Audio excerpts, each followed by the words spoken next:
नमस्कार, welcome to learning burning. जब से ट्रंप यूएस के प्रेसिडेंट बने हैं, तब से पूरी दुनिया में हलचल मची हुई है। ट्रंप ने अपनी इकोनॉमिक पॉलिसी, जैसे आप सबको पता है कि अमेरिका फर्स्ट को वो लेके चलते हैं और अमेरिका फर्स्ट पॉलिसी के तहत उन्होंने बहुत सारे ऐसे कदम उठाए हैं जो पूरी दुनिया को इम्पैक्ट कर रहे हैं।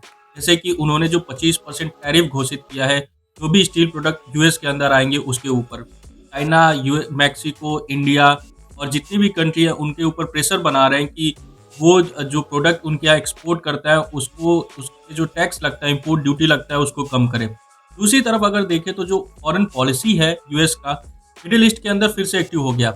आपने कुछ दिन पहले न्यूज़ सुना होगा जिसमें प्रेसिडेंट ट्रंप ने ये कहा था कि यूएस जो है अब गाज़ा स्ट्रिप को ओन करेगा और इसके बाद बहुत सारा शोर-शराबा हुआ।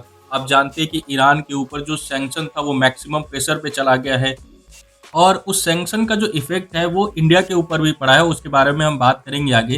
लेकिन आप कल यूक्रेन और रशिया के बीच में जो वॉर चल रहा है, उसको लेके भी प्रेसिडेंट ट्रंप जो है कल पुतिन से बात किए हैं और पुतिन के साथ उन्होंने काफ़ी पॉजिटिव बात की। उन्होंने ट्वीट किया है कि जो वॉर रुकवाने की तरफ एक बहुत बड़ा कदम उन्होंने ले लिया है। ये सारी चीज़ें दिखाती हैं कि यूएस जो है वो वर्ल्ड पॉलिटिक्स में फिर से एक्टिव हो गया है। तो आप जानते हैं कि एक साइड प्रेसिडेंट ट्रंप है तो दूसरी साइड ईरान है। ईरान मिडिल ईस्ट के अंदर अपने इन्फ्लुएंस को बढ़ाने के लिए अपने प्रॉक्सी के थ्रू, जैसे हमास, हिजबुल्लाह, हूती और अलग-अलग जो शियाइट टेररिस्ट ग्रुप हैं उनके थ्रू अपने इन्फ्लुएंस की बढ़ाने की कोशिश कर रहा है। जो इज़राइल के ऊपर 7 अक्टूबर को अटैक हुआ था, वो उसी का पार्ट है। उसमें जो ट्रेनिंग था, जो हथियार थे, वेपन थे, वो सब ईरान ने प्रोवाइड कराए थे और इसके बाद जब इज़राइल ने रिटेलिएट किया तो ईरान जो था वो सबसे बड़ा प्रोटेक्टर था उनका। आप सबको पता होगा कि बीच में ईरान और इज़राइल के बीच में काफ़ी झड़प हुई थी और दोनों देशों ने एक दूसरे के ऊपर मिसाइल से अटैक किया था और हालाँकि बहुत नुकसान नहीं हुआ और जो कॉन्फ्लिक्ट था वो और एक्सपेंड नहीं किया। तो ये सारी चीज़ें जो है वो मिडल ईस्ट के अंदर चल रही है। तो आप जानते हैं कि प्रेसिडेंट ट्रंप जो है वो इज़राइल के साथ बहुत स्ट्रांगली खड़े हैं और इसीलिए उन्होंने जो गाज़ा स्ट्रिप लेने की बात की थी वो उन्होंने किया था।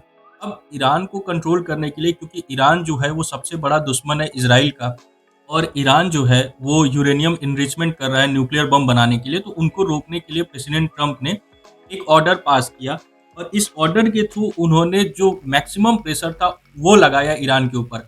अब उसके थ्रू जितने भी कंट्री हैं जो ईरान के साथ बिज़नेस कर रहे हैं, उनके ऊपर भी सैंक्शन लगेगा। तो जो सैंक्शन वेवियर मिला था चाबहार पोर्ट को, वो अब छिन गया है और इसको लेके इंडिया काफ़ी टेंशन में है। क्योंकि आप सबको पता है कि जो चाबहार पोर्ट है वो इंडिया के लिए कितना इम्पोर्टेंट है। चाबहार पोर्ट जो है एक गेटवे का काम करता है इंडिया के लिए कि हम ईरान से अफ़गानिस्तान, सेंट्रल एशिया, रसिया या यूरोप के अंदर हम घुस सकें। तो ये बहुत बड़ा नुकसान है इंडिया के लिए, जो एक स्ट्रैटेजिक जो हमारी एक विन थी, उसके ऊपर बहुत बड़ा धचका है।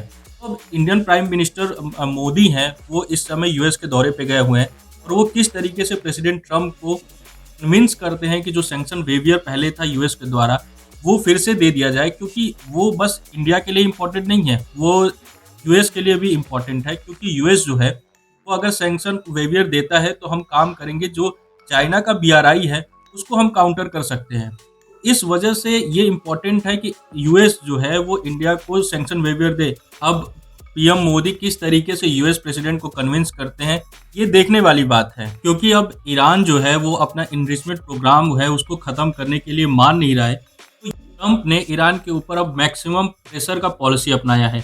आप सबको पता है कि जब बिडेन प्रेसिडेंट थे तो उन्होंने कुछ छूट दे रखी थी ईरान को, वो सारी छूट ले ली गई हैं और उसी के तहत ट्रंप ने national security presidential memorandum sign किया है और इस मेमोरेंडम के 3 पॉइंट हैं। पहला ये है कि जो न्यूक्लियर वेपन बनाने की कोशिश ईरान कर रहा है या बैलिस्टिक मिसाइल जो है, इंटरकॉन्टिनेंटल बैलिस्टिक मिसाइल, उसको वो बंद करे। जितने भी टेररिस्ट ऑर्गेनाइजेशन हैं उनको न्यूट्रलाइज़ करे और जो मिसाइल टेक्नोलॉजी को डेवलप करने की कोशिश कर रहा है उसको ख़त्म करे।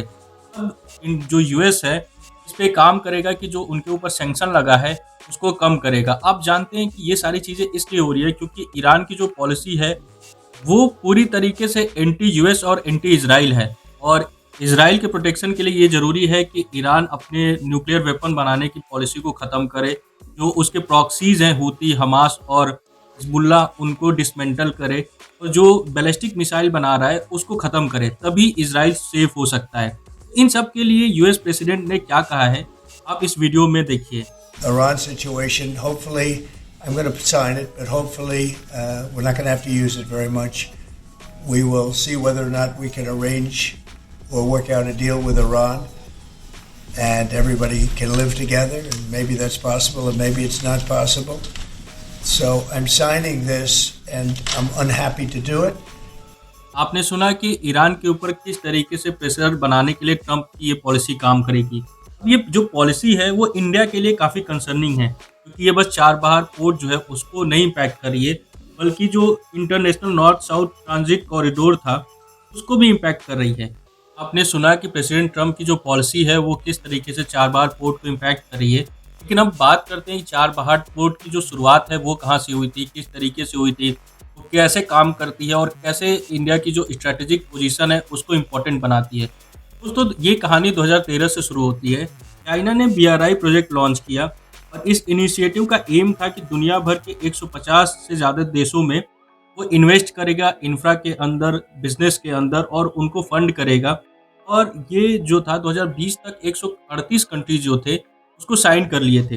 इसी के थ्रू चाइना जो है वो 2015 में पाकिस्तान के साथ मिलकर सीपीईसी की शुरुआत की और बलूचिस्तान का जो ग्वादर पोर्ट है उस पे काम करना शुरू किया।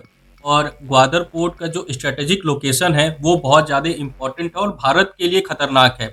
तो उनको काउंटर करने के लिए इंडिया ने ईरान के साथ चाबहार पोर्ट पे एक एग्रीमेंट साइन किया और चाबहार पोर्ट को डेवलप करना शुरू किया। अब चाबहार पोर्ट जो है वो बस स्ट्रेटेजिक पोजीशंस के लिए इम्पोर्टेंट नहीं है, बल्कि जो बिजनेस है, ट्रेड है, उसके लिए भी बहुत इम्पोर्टेंट है। चाबहार पोर्ट जो है वो अल्टरनेटिव ट्रेड रूट प्रोवाइड करता है। जैसे कि आज़ादी से पहले पाकिस्तान और इंडिया एक हुआ करता था, तो हमारा जो बिजनेस था वो लैंड रूट से होता था, जिसमें हम अफगानिस्तान और सेंट्रल एशिया के जो कंट्री थे वहाँ पे आसानी से बिजनेस कर सकते थे। लेकिन बाद में जब पाकिस्तान बना तो हम पाकिस्तान पे डिपेंडेंट हो गए। उस डिपेंडेंसी को हटाने के लिए चाबहार पोर्ट है वो इम्पोर्टेंट रोल प्ले करेगा। और Chabahar port as a gateway काम करता है आईएनएसटीसी के लिए, जो India, Iran, Central Asia, Europe और जो बाकी देश है उनको इंडिया से जोड़ता है। ये इंडिया के लिए बहुत इंपॉर्टेंट है। और दूसरी चीज़ ये है कि ये यूएस के लिए भी इम्पोर्टेंट है, क्योंकि यूएस चाहता है कि इंडिया जो है वो चाइना को काउंटर करे। अगर वो ऐसा चाहता है तो चाबहार पोर्ट का जो वेवर है वो ज़रूर इंडिया को देना चाहिए। चाबहार पोर्ट बस चाइना को काउंटर करने के लिए ही इम्पोर्टेंट नहीं है।